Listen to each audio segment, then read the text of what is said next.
আসসালামু আলাইকুম। আজ আপনাদেরকে একটি সুন্দর বিনিয়োগের বিষয়ে একটু কথা বলি। আপনারা চিন্তা করুন আগামী ৩০-৪০ বছর আগে এই ঢাকার শহরটা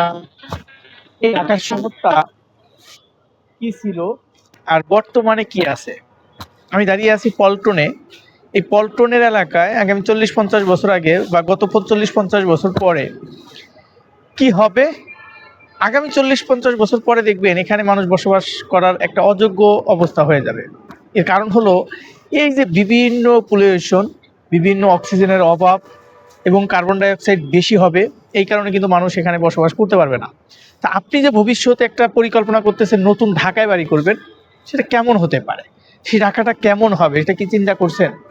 সেই চিন্তাটা যদি করে থাকেন তাহলে আপনি নতুন একটা ঢাকায়, নতুন একটা এরিয়ায়, কোন এলাকায় গভর্নমেন্টের ফোকাস আছে সেই এরিয়াটা চুজ করুন এবং সেখানে আপনি চাইলে বিনিয়োগটা করতে পারবেন। এবং যদি ওই এলাকাটা দরকার হয় আমার কাছ থেকে খোঁজ নিতে পারেন।